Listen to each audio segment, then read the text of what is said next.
Dear students अस्सलाम वालेकुम। उम्मीद है आप सब खैरियत से होंगे।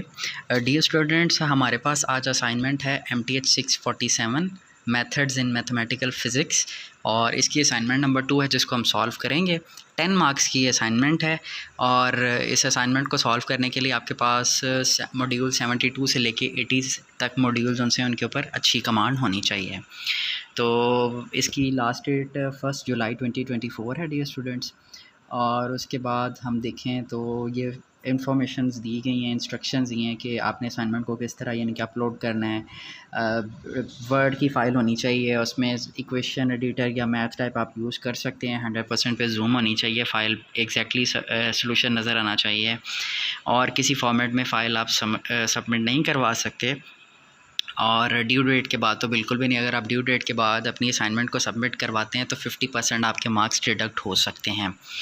ये इसके जो सेक्शन इंचार्ज हैं वो वसीम जाहिद हैं। आप लोग अपनी अनाउंसमेंट में चेक कर लीजिएगा, अगर आपका सेक्शन इंचार्ज यही है तो देन फिर it will be okay. 10 marks की असाइनमेंट है। क्वेश्चन नंबर 1 5 मार्क्स का है। हमने इवेल्यूएट करना है लेप्लास ट्रांसफॉर्म और हमारे पास जो फंक्शन है वो है sine under root t square root t. ठीक है, और अब सबसे पहले हम इसको स्टार्ट करते हैं। स्टार्ट करने से पहले कुछ बेसिक चीज़ें हम उसको पहले देखते हैं, देन उसके बाद हम आगे चलते हैं फर्दर।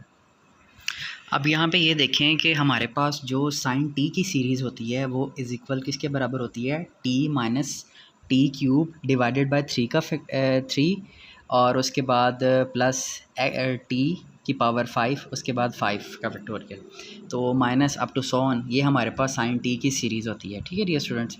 अब उसके बाद हमारे पास जो दिया हुआ है फंक्शन वो क्या है, अंडर रूट में, सॉरी, जो हमारे पास फंक्शन है डियर स्टूडेंट्स वो है अंडर रूट। ठीक है, तो अब उसके बाद हम इसको लेके चलेंगे। हमने यही वाला फंक्शन देखना है। ठीक है, यहाँ पे हमने यही चीज़ लगा ली। ठीक है, उसके बाद अंदर ज़ाहिर सी बात है, ये देखिए आप, सिंपली हमने अब ये करना है डियर स्टूडेंट्स, हमने ये ऊपर जो चीज़ हमारे पास आई है, हमने ये लगाई है, इसमें हमने इसको अप्लाई कर देना है। यानी कि यहाँ पे जो भी हमारे पास चीज़ है हमने इसकी पावर हाफ़ कर देना है। तो ये हमारे पास 1/2 और अब इसको हम देखेंगे तो ये 3/2 हो गया और ये हमारे पास हो गया 5/2। ठीक हो गया, यहाँ तक आपको उम्मीद है क्लियर हो गया होगा। अब उसके बाद हमने इसको कहते हैं जो हमारे पास लैप्लास ट्रांसफॉर्म है उसके अंदर लिख लिया है। ये देखें वही चीज़ आ गई। ठीक है, हमने इसके अंदर सिर्फ सिंपली अभी पुटिंग करनी है। अब उसके बाद यहाँ पे मैं आपको एक और चीज़ बताता चलूँ। हमने ये यहाँ पे जो चीज़ यूज़ करनी है वो है लीनियरिटी प्रॉपर्टी। उसको यूज़ करते हुए हमने इसको डियर स्टूडेंट सॉल्व करना है। ठीक है, अब हमने इसके ऊपर लीनियरिटी प्रॉपर्टी अप्लाई करनी है इस चीज़ के ऊपर। ये जो चीज़ है हमारे पास, हमने इसके ऊपर लीनियरिटी प्रॉपर्टी अप्लाई करना है। अब उसके अंदर क्या होता है लाप्लास ट्रांसफॉर्म जो सा है वो सबको सेपरेट कर देगा। ये इसके साथ भी हो गया सेपरेट, इसके साथ सेपरेट हो गया, इसके साथ सेपरेट हो गया, तीनों के साथ सेपरेट हो गया। अब हम इसको फर्दर आगे लेके चलेंगे। यहाँ पर हमें ये चीज़ मालूम होनी चाहिए कि ये जो हमारे पास पावर टी है लैप्लास फॉर्म की, टी की पावर n है, वो हमारे पास इस चीज़ के बराबर होती है, gamma n+1 divided by s की पावर n+1। अब यही चीज़ को देखते हुए हमने इसके ऊपर सिंप्लीफिकेशन और करनी है। ठीक है डियर स्टूडेंट्स, तो हम अब इसको देखते हैं फर्दर। अब डियर स्टूडेंट्स यहाँ पे एक चीज़ को स्टेप्स जो होने वाला है इसको अच्छी तरह से समझिएगा। देखिए जो हमारे पास फार्मूला है वो ये वाला है। ठीक है, हमने ये जो चीज़ है ना इसको हमने आगे लेके चलना है। ये हमारे पास इसके अंदर आएगा, ये n+1 s n+1। ठीक है, अब इसके ज़रिए हमने इसको सॉल्व करना है। देखिए हमारे पास ये क्या है, ये लैप्लास और उसके बाद टी है। अब ये देखें n की हमारे पास वैल्यू यहाँ पे क्या है, 1/2 है। इसकी पावर 1/2 है ना हमारे पास, तो n की जगह पे क्या आ गया, 1/2 आ गया, +1 वैसे ही एज इट इज़ आ गया इसके अंदर, divided by s n+1। Basically देखा जाए तो यह हमारे पास यहाँ पर जो वैल्यू है ना वो n की यहाँ पर होगी 1/2। ये सिर्फ इसकी बात कर रहा हूँ मैं इसके लिए। अभी नेक्स्ट हम फर्दर आगे चलेंगे तो आपको उसकी भी समझ आ जाएगी। n की जगह पे यहाँ पे देखें ये वाली चीज़ में 1/2 रखा, +1 आ गया, डिवाइडेड बाय s, वैसे n की जगह पे 1/2 आ गया, +1 आ गया। ये यहाँ पर आपको उम्मीद है इसकी पहला जो है स्टेप उसकी समझ आ गई होगी। देन हम मूव ऑन करते हैं। अब इसको हमने सॉल्व करना है। देखिए 1/3 का फैक्टोरियल हमारे पास वैसे ही आ गया। अब यहाँ पे n की वैल्यू जो सी है वो कितनी है, t की पावर 3/2 है, तो हमारे पास n की वैल्यू है 3/2। 3/2 आ गई, +1 वैसे ही आ गया, डिवाइडेड बाय s इंटू 3/2 +1 आ गया। उम्मीद है आपको इस स्टेप की भी समझ आ गई होगी। उसके बाद हमारे पास +1/5 का फैक्टोरियल आ गया। अब यहाँ पे हमारे पास जो n की वैल्यू है वो है 5/2, तो 5/2 वैसे ही आ गया, +1 डिवाइडेड बाय s की power 5/2 +1 minus into up to so on, ये आगे तक जाएगा। उम्मीद है आपको यहाँ तक समझ आ गई होगी डियर स्टूडेंट। ठीक है डियर स्टूडेंट्स, अब हम आगे मूव ऑन करते हैं। यहाँ पर मैं आपको एक और चीज़ बता दूँ, ये जो हमारे पास दो चीज़ें आपने इनको याद रखना है, ये सर ने भी बताई हुई है लेक्चर्स के अंदर। एक तो अगर हमारे पास गामा 1/2 होगा तो वो किसके बराबर होता है, पाई के बराबर होता है, रूट पाई के। ठीक है, और उसके बाद ये ऊपर वाली भी जो कंडीशन है इसको भी आपका पता होगा, और ये दोनों आपने याद रखनी है। आगे हमने इसी को लेके मज़ीद इसको सिंप्लीफाई करना है। ठीक है डियर स्टूडेंट। अच्छा डियर स्टूडेंट्स, अब आपने ये चीज़ देखनी है कि अब जो यहाँ पर काम होने वाला है ना, स्टेप्स जो परफॉर्म मैं करने लगा हूँ, ये थोड़ा सा कॉम्प्लिकेटेड है, आपने इसको समझने की कोशिश करनी है। हमने इसके अंदर सारी की सारी फॉर्म ये बनानी है, ये चीज़ को हमने इसके अंदर कन्वर्ट करना है। ठीक है, आपको पता है n की वैल्यू कितनी है, वो मैंने आपको पहले ऊपर भी बताई थी, 1/2 है एक साइड पे, 3/2 और 5/2 है, तीनों स्टेप के लिए। अब पहले स्टेप के लिए हम इसको परफॉर्म करने लगे हैं। यहाँ पे सबसे पहले मैं आपको ये बता दूँ कि ये s की पावर 3/2 कैसे आया। ऊपर हमारे पास 1/2 +1 था, तो आप अगर इसको कैलकुलेट करेंगे तो ये 3/2 हो जाएगा हमारे पास सिंपली। अब उसके बाद हमारे पास ये देखें, ये चीज़ है गामा n+1 हमारे पास किसके बराबर है, is equal to n into gamma n। अब देखें यहाँ पे जो n है हमारे पास वो कितना है, 1/2, तो हमारे पास ये 1/2 बाहर वैसे ही आ गया। अब n की जगह पे क्या आ गया, अंदर जो हमारे पास चीज़ है गामा n, वो मैंने आपको क्या बताया था किसके बराबर है, गामा n है ना हमारे पास, तो ये गामा n की जगह पे हमने रख दिया 1/2, तो गामा 1/2 किसके बराबर है, रूट पाई के बराबर है। ठीक है, तो हमने यहाँ पर रूट पाई लिख दिया।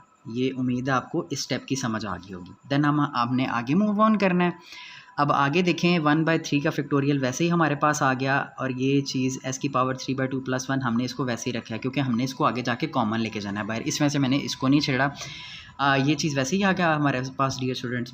अब वही सेम चीज़ हमने ऊपर वाले में भी करनी है, 3/2 वैसे ही आ गया हमारे पास। ठीक है, और उसके बाद हम आगे इसको उसी तरह ही सिंप्लीफाई करेंगे, वो भी चीज़ हमारे पास सेम इसी तरह। अच्छा, अब यहाँ पर देखें, आपको ये स्टेप की मेरा ख्याल नहीं समझ आएगी।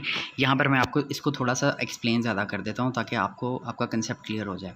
यहाँ पर ये देखें, ये जो हमारे पास ये चीज़ है ना, ये गामा 3/2 +1 है हमारे पास। ठीक है, अब ये देखें हमारे पास ये फार्मूला क्या है, n गामा n आ गया। n की जगह पे तो हमारे पास 3/2 आ गया। ठीक है, तो ये क्या हो गया हमारे पास, 3/2 गामा 3/2।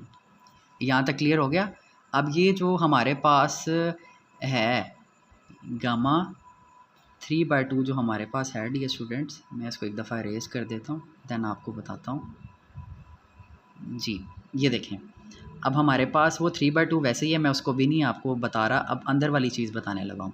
अंदर हमारे पास क्या है, ये गामा 3/2, इसको क्या मैं ऐसे लिख सकता हूँ 1/2 +1।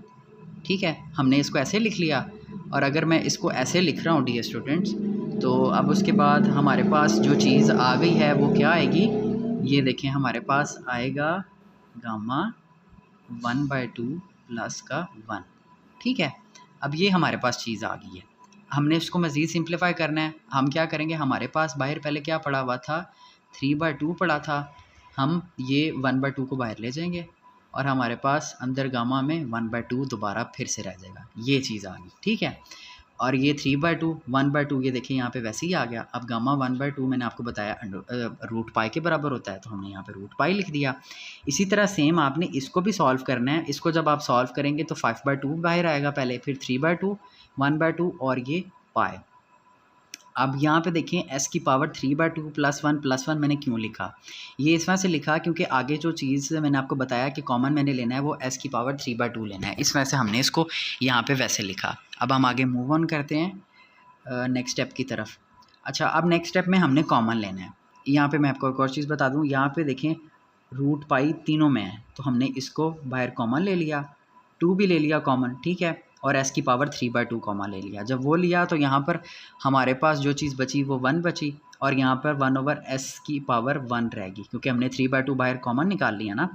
और उसके बाद 3/2 वैसे ही आ गया, और उसके बाद हमारे पास 1/2 था तो 2 हमने कॉमन ले लिया। 1/3 का फैक्टोरियल आ गया हमारे पास, 1/5 का फैक्टोरियल आ गया।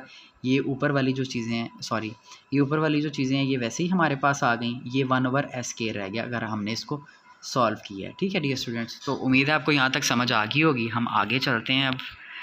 अब देखें, आगे सिर्फ सिंपल कैलकुलेशंस मैंने की हैं, मैंने ज़्यादा कुछ नहीं किया। जो चीज़ कैंसिल आउट हो रही थी मैंने कैंसिल की हैं। एक्सपेंड कर दिया, फैक्टोरियल को मैंने ओपन किया यहाँ पे, और यहाँ से देखें ये 3 से 3 कैंसिल हो गया, और ये 5 और 3 से 5, और ये 3 कैंसिल हुआ, सॉरी 2 की तरफ लग गया तो 3 कैंसिल हो गया। अब आगे नेक्स्ट स्टेप में देखें, ये हमारे पास स्टेप क्या आया, 1 वैसे ही आ गया, 1/s आ गया, 1/2, और इसका यहाँ पे ऊपर, क्योंकि ये 1/2 यहाँ पर भी है और 2 यहाँ पे भी है, तो ये 1/4 बनता है, तो इसको हमने ऊपर स्क्वायर में लिख लिया। यहाँ पर हमारे पास 1/s² आ गया, और यहाँ पे भी 1/2 इंटू 1/2 का फैक्टोरियल आ गया हमारे पास। तो उम्मीद है आपको यहाँ तक समझ आ गई होगी। अब हम नेक्स्ट चलते हैं, इसको नेक्स्ट देखते हैं। यहाँ पर अब हम फार्मूला यूज़ करेंगे e की पावर -x का। तो e की पावर -x हमारे पास किसके बराबर होता है आपको पता होगा, 1 - x plus x² divided by 2 का factorial minus x³ divided by 3 का factorial plus up to so on. अब हमने ये जो चीज़ है ना, इसको भी आपने अच्छी तरह समझना है, क्योंकि अब ये सिर्फ लास्ट 2 स्टेप्स रह गए हैं। इसको यूज़ करते हुए हमने ये चीज़ बनानी है। ठीक है, अब यहाँ पे जो चीज़ है मेन, ये जो चीज़ है ये तो हमारे पास वैसे ही एज इट इज़ आ गई ना, ये वाली, ये अंदर हमने अब करना है। इसको आप ज़रा ध्यान से समझिएगा आप। ठीक है डियर स्टूडेंट्स जी, ये देखें, अब हमारे पास यहाँ पे एक चीज़ मैं आपको बता दूँ, एक मिनट, हाँ यहाँ पे देखें, ये हमारे पास पहली टर्म 1 है, यहाँ पर भी हमारे पास 1 है, यहाँ पर हमारे पास x है, उसकी जगह पे ये टर्म है, यहाँ पे x² है तो हमारे पास ये है। यहाँ पर आप ये 1/2 है ना, तो आप इसको इस तरह भी लिख सकते हैं, यहाँ पे भी 2 और यहाँ पे भी 2। ठीक है, ये चीज़ आ गई। अब हमने इसको लिखना किस तरह है, ये देखें, ये e की पावर माइनस वैसे ही आ गया फार्मूले वाला, x की जगह पे आपने जो चीज़ लिखनी है ये 1/s है, ये वाला। ठीक है, ये 1/x आ गया। अब उसके बाद ये 1/2 है, दोनों साइड्स पे है ना, तो 1/2 आ गया और ऊपर स्क्वायर आ गया। ठीक है, तो ये जो चीज़ है ये यहाँ तक हमारे पास क्लियर होगी। हमने e की पावर में जो चीज़ आ रही थी, जिस तरह ये क्वेश्चन चल रही थी, उसी तरह ऊपर से ये सारी की सारी चीज़ें देखी और ये इसको हमने सॉल्व कर लिया। अब उसके बाद लास्ट स्टेप है, हम इसको सॉल्व करते हैं। लास्ट स्टेप भी सिंप्लीफाई करना, और कुछ भी नहीं करना हमने। अच्छा, अब यहाँ पे देखें, मैं ये अगर s की पावर हमारे पास कितनी है, 3/2 है, तो मैं इसको 1/2 + 1 लिख सकता हूँ ना। तो मैंने 1/2s लिख लिया, और 1/2 जो सी पावर है वो मैंने अंदर दे दी। ठीक है, ये पाई 1/2 कर दिया और s कर दिया। उम्मीद है आपको इस चीज़ की समझ आ गई होगी। आगे जो लास्ट स्टेप है हमारे पास, वो e की पावर 1/4s है। अगर आप इस चीज़ को कैलकुलेट करेंगे तो आपके पास आंसर आएगा, ये दोबारा बता देता हूँ, अगर आप इसको कैलकुलेट करेंगे ना, ये माइनस तो वैसे ही आ गया आपके पास, ये 1/s है आपके पास, और ये 1/2 है, और इसका स्क्वायर है। अब ओपन करेंगे स्क्वायर को तो 1/4s हमारे पास आंसर आएगा, तो वो यहाँ पर आ गया। ये आपका रिक्वायर्ड आंसर था। ये क्वेश्चन थोड़ा सा है था समझने वाला, मैंने इसमें से इसके ऊपर टाइम थोड़ा लगाया। अब हम मूव ऑन करते हैं क्वेश्चन नंबर 2 की तरफ। क्वेश्चन नंबर 2 में हमें पूछा गया है, discuss the existence of the Laplace transform. हमें एक फ़ंक्शन दिया गया, वह हमने उसको डिस्कस करना है। तो हम सबसे पहले फ़ंक्शन को लेट कर लेते हैं। हमने इसको लेट कर लिया, फिर उसके बाद लैप्लास ट्रांसफॉर्म, हमने इसकी लिमिट्स बताई 0 से इन्फिनिटी, t की पावर n, e की पावर -st dt। ठीक है, अब हमने इसमें लेट कर लेना है कि u हमारे पास है st के बराबर। ठीक है, तो अगर हम यहाँ से t की वैल्यू निकालना चाहें तो t की वैल्यू हमारे पास आ जाएगी u/s के। dt लिया तो du/ds आ गया हमारे पास।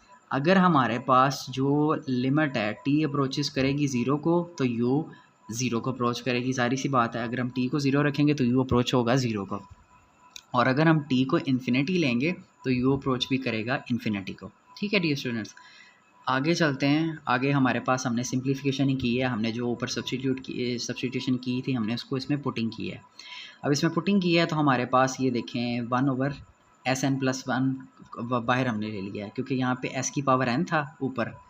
ये एक सेकेंड, यहाँ पर ये s की पावर n था तो हमने इसको बाहर ले लिया, नीचे यहाँ पे ये एक s की पावर 1 ये था तो Sn+1 बाहर चला गया। हमने लिमिट्स लगा दी 0 से इन्फिनिटी u की पावर n e की power -u into d u आ गया हमारे पास। अब हमने इसको सॉल्व किया तो हमारे पास जो आंसर आया वो 1/s की पावर n+1 आया और उसके बाद गामा आ गया हमारे पास और ये n+1 आ गया। तो ये जो फंक्शन है वो डिफाइंड है for all numbers expect non positive, ठीक है। तो ये जो हमारे पास इंटरवल दिया हुआ था सर ने, इसको देखते हुए ये फंक्शन जो सा है वेल डिफाइंड है, क्योंकि इसमें n+1 पॉजिटिव भी है, ठीक है। तो ये छोटा सा क्वेश्चन था, इसमें बस यही चीज़ बतानी थी, वेल डिफाइंड है एग्जिस्टेंस उसकी करती है शो। तो ये हमारे 2 क्वेश्चंस थे। उम्मीद है आपको वीडियो पसंद आई होगी। अगर वीडियो पसंद आई है तो चैनल को सब्सक्राइब कीजिएगा। नेक्स्ट वीडियो में इंशाल्लाह फिर मुलाकात होगी MT646 की वीडियो में। तो उम्मीद है आप लोग इंतज़ार करेंगे उसका भी। ओके, अल्लाह हाफ़िज़।